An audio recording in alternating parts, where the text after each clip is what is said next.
अक्टूबर में ही पश्चिम एशिया का ये हिस्सा 11,000 मौतों का गवाह बन चुका है। 11,000 मौत बहुत ही बड़ा आंकड़ा है, लेकिन अब डर अब बहुत ज्यादा है। हमले लेबनान की दहलीज से आगे बढ़ चुके हैं। इजरायल ने लेबनान बॉर्डर पर हमले तेज कर दिए हैं और इसकी एक बहुत बड़ी वजह है हिजबुल्लाह के कई हमलों ने इजरायल की बहुत ज्यादा बेइज्जती कर दी है।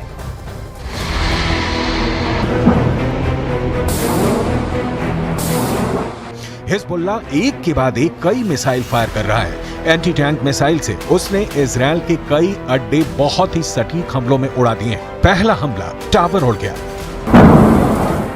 दूसरा हमला रेडार तबाह हो गया, तीसरा हमला एक और अड्डा तहस नहस हो गया। ये जगह है लेबनान और इजरायल के बॉर्डर पर शीबा फार्म्स का इलाका, दुनिया के सबसे खतरनाक बॉर्डर्स में से एक। और यहाँ बने हैं इजरायल के 5 बहुत ही खतरनाक अड्डे।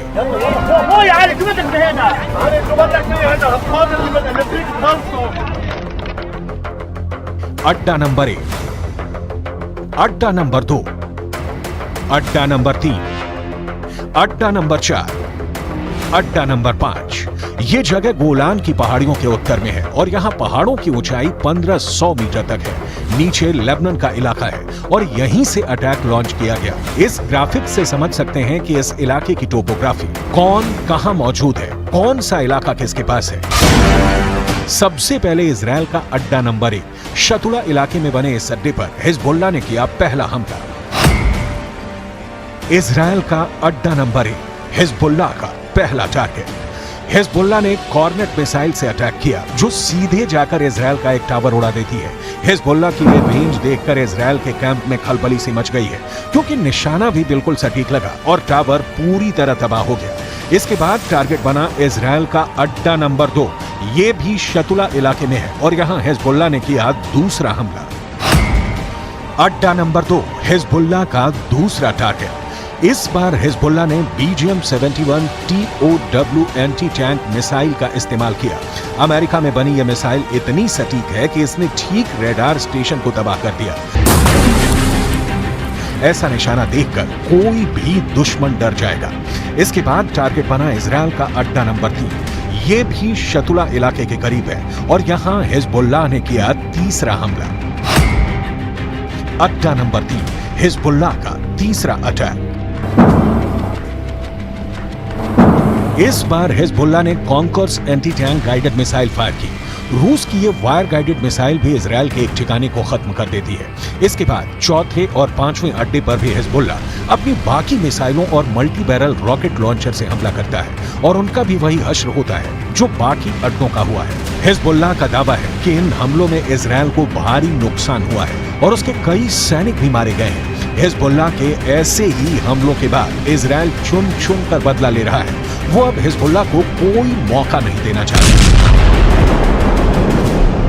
इजराइल लेबनान सीमा के यारीन इलाके में हमारी मौजूदगी है। किस तरह से जो लेबनान के सरहदी गांव हैं वहां पर तबाही के निशान है वो देख सकते हैं। ये एक इमारत है जिसको निशाना बनाया गया है। यहाँ पर कोई नज़र नहीं आ रहा, देखिए सिवाय एक बिल्ली के। बिल्ली यहाँ पर नज़र आ रही है और देखिए हाल ही में इस पर अटैक किया गया है, रॉकेट से इस पर अटैक किया गया है। रॉकेट के निशान भी आप यहाँ पर देख सकते हैं। आप तस्वीर देखिए किस तरह से इस बिल्डिंग को निशाना बनाया गया है। इजरायल के जवाबी हमलों को देखकर कोई भी नहीं कहेगा कि इजरायल अब पीछे हटेगा। उसके रास्ते में जो आएगा इजरायल अब उसे मिटाना चाहता है, फिर चाहे वो हिजबुल्लाह हो, सीरिया हो या फिर Iran.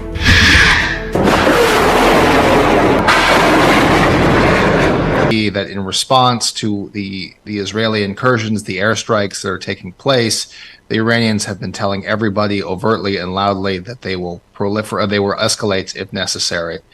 And again, going back to those rules, one of the ways that you can escalate without necessarily risking getting your teeth kicked in, if you're the Iranian leadership, is by doing these. Israel और Gaza के बीच शुरू हुई जंग अब पूरी दुनिया को अपनी चपेट में ले सकती है।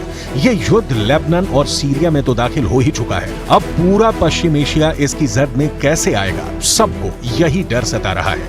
हिजबुल्लाह इस वक्त इजरायल के युद्ध में बड़ा पलीता लगा सकता है और इसका असर लेबनान की जमीन पर दिखने लगा है। ये दक्षिणी लेबनान है। और यहाँ पर इजरायल के हमलों में मारे गए हिजबुल्लाह के लड़ाकों का जनाजा निकल रहा है। साथ में सैकड़ों लोग हैं जो इजरायल से बदला लेने की मांग कर रहे हैं। 7 अक्टूबर को हमास के हमले के बाद लेबनान इजरायल का बॉर्डर भी एक्टिव है। यहाँ पर इजरायल ने जितने भी हमले किए हैं उसमें हिजबुल्लाह के 40 से ज्यादा लड़ाके मारे जा चुके हैं। हिजबुल्लाह वो संगठन है जिसे ईरान से पूरी मदद मिलती है और ईरान हिजबुल्लाह को इजरायल के खिलाफ एक बड़े हथियार के तौर पर इस्तेमाल भी करता आया है। इसलिए अगर हिजबुल्लाह को नुकसान उठाना पड़ रहा है तो समझ लीजिए कि ईरान को भी बड़ा झटका लग रहा है। वैसे नेतन्याहू भी यही चाहते हैं, लेकिन उनकी ये ख्वाहिश अब पश्चिम एशिया को बारूद के ढेर पर बैठा चुकी है।